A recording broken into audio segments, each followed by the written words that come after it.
for your safety.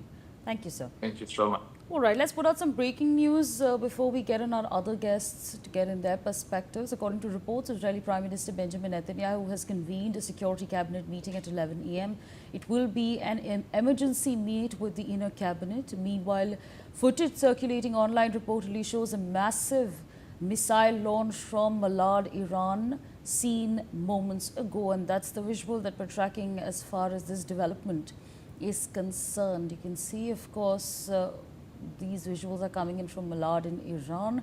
At the moment, the information that we have is that the Israeli Prime Minister has called for an emergency meeting, which is going to take place at 11 a.m. with, of course, security also present to take the next course of actions. In other breaking news that we're tracking, Iran says it has targeted Israel's Ramat David Air Base with ballistic missiles, describing it as a response to Israeli airstrikes that will hit civilian areas in South Lebanon and Beirut. The statement comes amid continued escalation in the region, with both sides reporting ongoing military operations and the strikes. So we've put out those details for you. Let's quickly hop across to Ambassador Mahesh Sachdev to get in his words. We just heard the Deputy Mayor of the city of Ashdod speak to us, and he's spoken about multiple things, what exactly their views are as far as the war is concerned, the escalation. How is essentially are you viewing this entire situation? Do you think it's going to douse down in the next couple of the days, especially these series of attacks that have taken place, or should we expect to see a continued war at least for a week or so? The question you have raised is an important one, and this is in the context of an unprecedented situation existing over the past 2 months, during which Iran and United States have had local skirmishes. Iran has also attacked ships and some installations in the neighboring countries, but these have been contained, and the United States has all the time described its actions as defensive in nature. Now, what Israel and Iran seem to have done is opened up a new dimension to this particular ceasefire. Their bilateral ceasefire was in place, although Israel's ceasefire with Hezbollah has raised too many questions, and it has too many moving parts. Hezbollah is not a party to the negotiations going on between Israel and Lebanon, and this ceasefire that Israel and Lebanon have reached last week is not something that applies to Hezbollah, as it has rejected it. At the same time, I believe that United States pressure on Prime Minister Netanyahu would have a telling impact, and Iranians too are keen to not to go in for a wider conflict which would involve Israel and United States in the same aggressive outreach as it was during the February 28, April 6 war against Iran.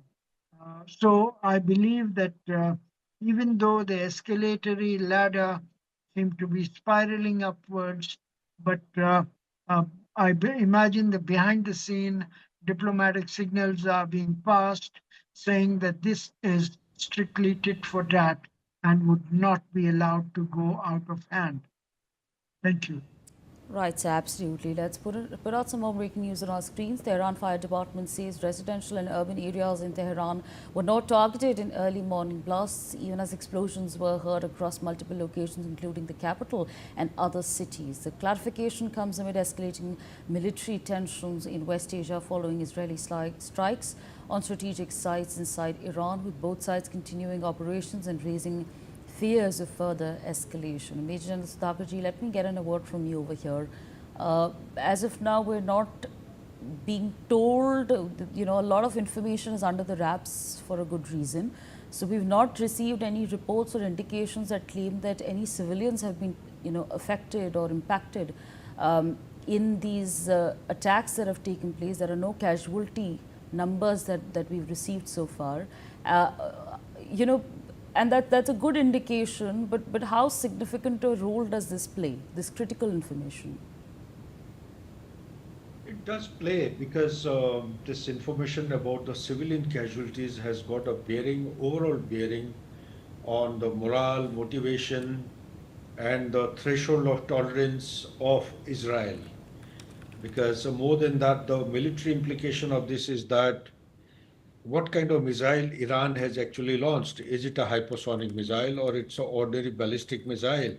And amidst a swarm of drones, because if it is the second type, no issue. It's an ordinary kind of military pattern of activity. But if it is a hypersonic missile which has been used to target where the civilians have got killed, then it has got lots of serious meaning and implications. First and foremost thing, Israel today is running short of interceptors. They're down to the strategic stockpile has gone down to almost close to 30% or so, whereas they're supposed to maintain a stockpile of almost 50 to 75%. And same goes for USA. Next point that comes to my mind is that was it one missile used or there were more than one? And was it in succession or it was a mass scale application of resources?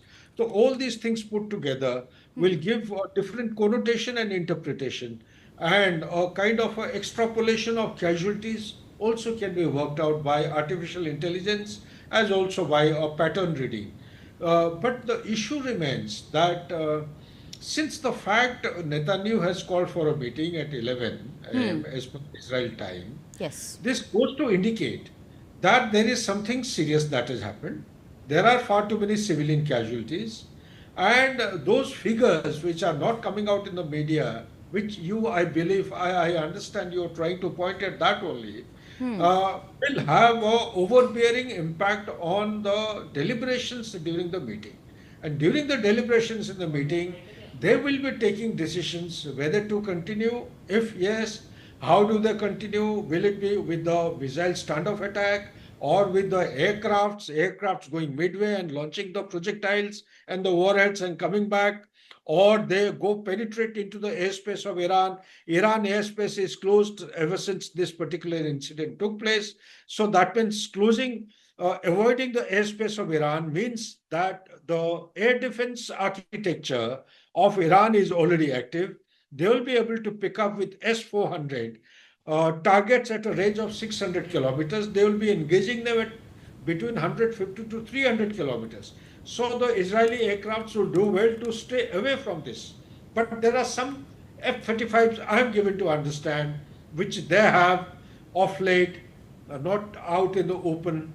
Maybe stealth aircraft will be able to avoid detection by the radars, air defense radars. They will be able to penetrate into the airspace and engage pinpointed target of Iran from where these missiles are being launched.